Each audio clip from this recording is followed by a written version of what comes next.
It was yesterday in the afternoon. I was going through some of my mails, and then I noticed that there is a HR conclave which Anil ji has organized here.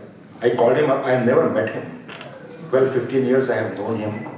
I have been talking to him on phone. I have been writing in the magazine. I thought it would be a good opportunity to at least say hello to him. मैंने कहा coffee पीने आऊँगा. तो that's how I am here. And he called me at 11:30 this morning. आप आए नहीं? मैंने कहा आता हूँ थोड़ी देर में. No, you have to be a speaker also. So this is turned to me. Anyway, let me try and address some of the issues which have been brought up by Sanjay and Anuprita here. I also see my photograph, which is 10, 12 years back. So I used to look quite younger in those days.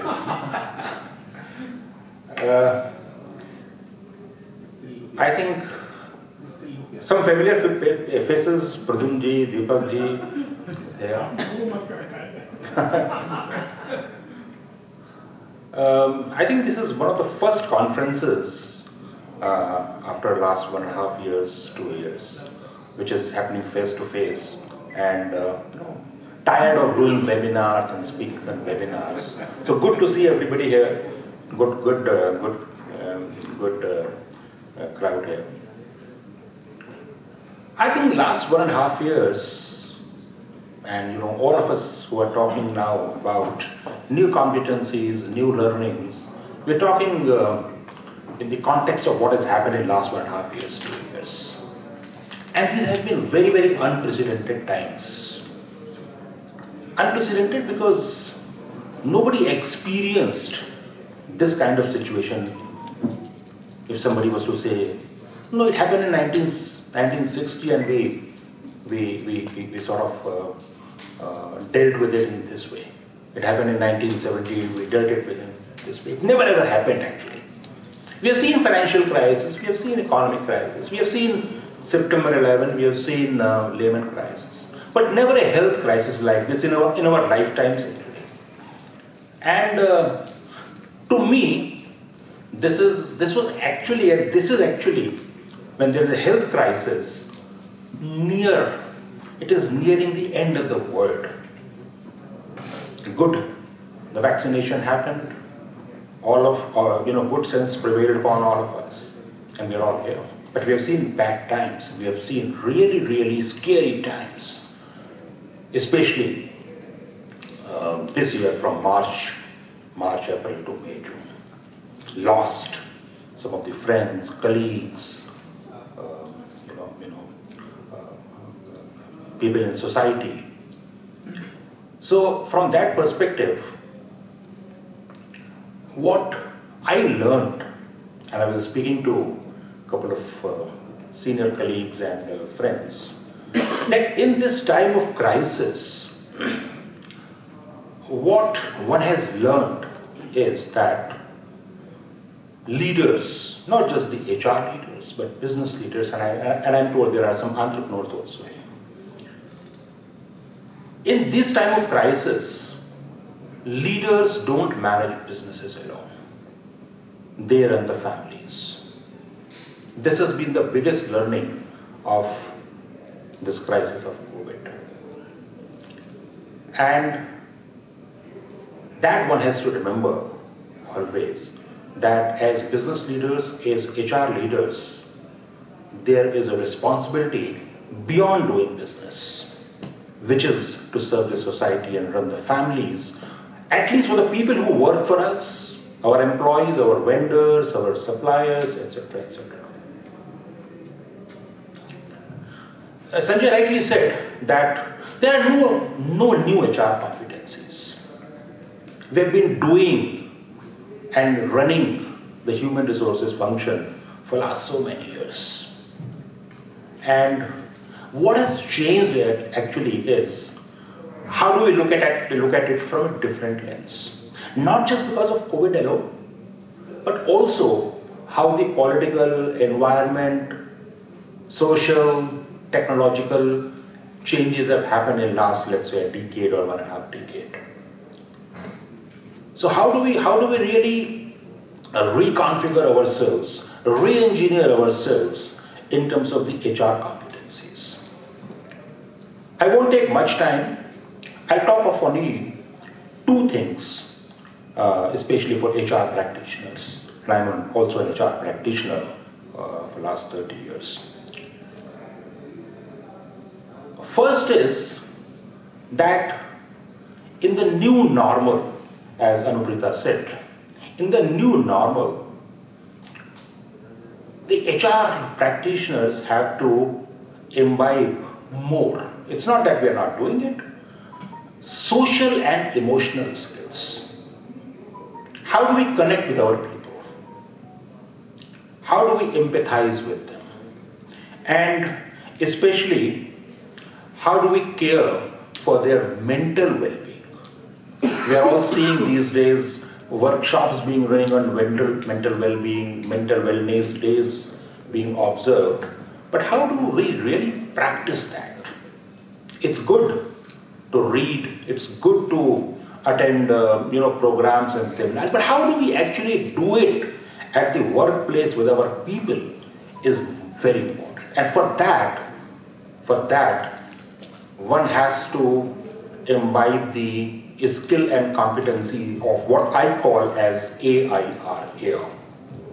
How are we alive? A is alive. Are we alive to their needs? Are we alive to their needs, not just in terms of social mental health, but their career, their aspirations? Are we inclusive?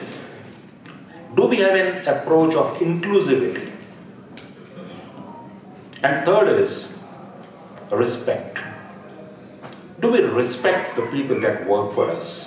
Do we respect the people who really, bring dollars and rupees for us? This AIR is very, very important, especially when we talk of the situation in which we are today. This has also taught us that the way we have been engaging our employees in the last so many years, do we need to really look at it with a different lens? Is employee engagement all about engaging them, socially through events, etc., etc.? Perhaps we have to think much beyond that. Our entire approach of engaging employees is undergoing a change. It's more a psychological engagement, anything than more than anything else. How the future of work is going to be. There is a we are all seeing that there is a remote working, etc., etc. How do we engage our people in this in this scenario? And we have to redefine the future of work now. We are all doing that, but we have to really focus our energies, our efforts on redefining the work itself now. The work, because of the technology, because of so many other things, the definition of work has changed. And so therefore, how we make sure that future of work is more engaging, future of work is more productive for people, for businesses, etc. And therefore, how do we do the workforce planning going forward? So that is about social and emotional skills that we need to rethink, re-engineer ourselves. The second thing is, and we are all doing it for so many years, is how do we really have an out-of-box thinking, innovative thinking towards the entire human resources function, especially in the new normal. Can we look at talent management programs being run differently, which are more meaningful for careers of the people, which are more meaningful for the employees? Is there a way we can redefine how do we look at our top talent, our critical talent? Can we have out-of-box approach, innovative approach, or as people call it today, design thinking in ensuring that our talent gets its due from our talent management programs, and it's not just in the textbooks and articles. There is a look, and we talked here earlier. There is probably a need, and not just in the light of COVID alone, otherwise also, remodeling our compensation strategy. The way we look at our compensation, the way we look at our bonuses, the way we look at our incentives, the way we look at our long-term wealth creation plan for people, perhaps there is a need of remodeling the compensation strategy in line with what and how and where the businesses are going today. And I'm saying, caveat is not because of COVID alone. COVID, perhaps, the present crisis has probably accelerated the need for these things more than it used to do in the past. Perhaps we look, another very critical function that we HR professionals look at and do day in, day out is the performance programs, performance management systems as we call it. Is there a need to relook how do we redefine the goals, the objectives, the settings of the business plans or the KRAs as we call it? And how do we measure the performance? Is there a need for engaging our people in giving performance feedback, performance dialogues? Is there a new way we can look at it? Perhaps there needs to be some kind of out-of-box thinking, unconventional thinking. We have been taught by our gurus, we have been taught by our leaders. There is a particular way of doing it, but perhaps now there is a need because of the business challenges, because of the challenge that we are in today, to look at it much differently than what we used to do. Another factor, another function that we the HR guys have been involved is the organizational re-engineering, organizational effectiveness, productivity as we call it, right? How do we bring in different methods, different programs, different kind of dimensions to make organizations more productive? How do we make use of data more effectively than what we used to do earlier? So my take here is that in terms of competencies, there is nothing new HR. There is no new HR competency. How do we really transform? How do we really look at it differently? Is we need to look at our social and emotional skills about people who work for us, and some of these HR talent management, as I said, productivity, as I said, compensation, right? Problem solving capabilities and skills of the HR. How do we look at it differently? Out of box thinking, unconventional thinking is perhaps what is needed. There is nothing new about it, a different approach. Hope I've been able to address the concept of the topic of this session.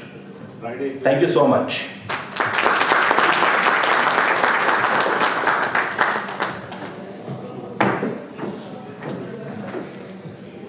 Thank you so much, sir. And with that, we would like to proceed towards the last speaker of the session, Mr. Subir Verma. Mr. Subir Verma is HR head at TPDDL, a speaker and a startup mentor. Well, his recent book, Job Search Secret, is being published by Penguin in August 2021. So congratulations, sir, for that.